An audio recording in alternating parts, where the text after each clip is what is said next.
My name is Vanessa Coppes, and I am an author, lifestyle blogger, and also the social and digital media strategist for Bella New York Magazine. A typical day in my life really can't even be called typical. It varies depending on the time that I wake up. I wake up very early. I'm a 4 a.m. I wake up very early just because of the type of work that I do calls for quiet and concentration. So I get a lot of my work done before most people are. Kids wake up, getting them ready to go to school, and I am work from home mother on some days. So, your typical morning is getting them ready, getting them breakfast, and walking them to the bus stop, and then heading out to NYC if I need to be in New York for an event or a Bella meeting, or, just out and about at my office, on my day-to-day work. So my blog, I started blogging about 8 years ago when I was battling postpartum depression. And actually someone told me that I should start sharing my stories with other women. And I felt like it was a way for me to connect with other women who may have been going through some of the same situations that I had been going through as a new mom, trying to also get a business off the ground and working in an industry that's very high, that's very demanding. And I felt very lonely. I'm not originally from here. I'm from the Dominican Republic. It was a mixture of homesickness with trying to focus on my work and this new baby that now depended on me. So I started blogging about just the lessons that I was encountering as a new mom. And I have to say, a lot of people it resonated with a lot of people. I became more connected to other women in my same industry who were going through similar situations and who then thanked me. My book, 5 Steps to Fabulous, was really what I like to call a divine download.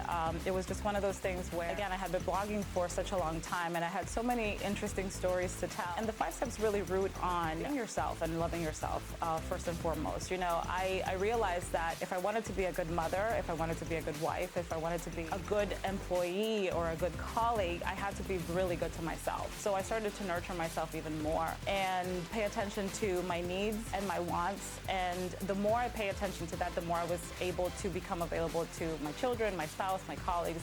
And it's been an amazing ride ever since. As a busy mother and always on the go, I would like to say that my style sense is comfort chic. I don't want to call it bohemian chic because it's really not. I think that a good pair of shoes and a nice bag and some red lipstick, as you can see, goes a long way. But I'm definitely very much into comfort. So if it's comfortable and it looks cute, I'm all in. As a Dominican girl, hair is a thing in our culture.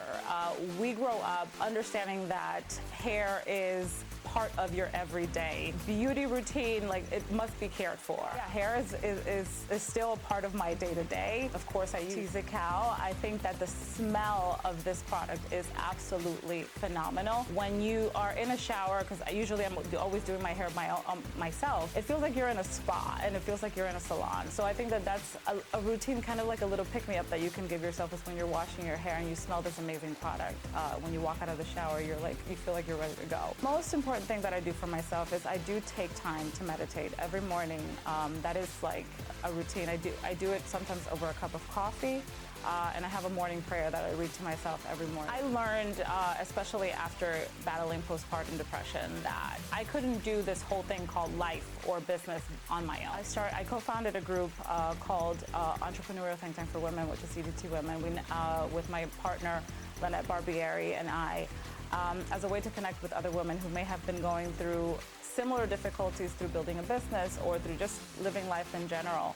And the work that we do is really focused on connecting women to one another in support of each other, empowering them that not to just be true to themselves, authentic to themselves, also to teach them the skills that they may need to set goals and to accomplish them. And our hope that, in the next years to come, we have a chapter of ETT Women in every state and then possibly go worldwide. So that's our big goal.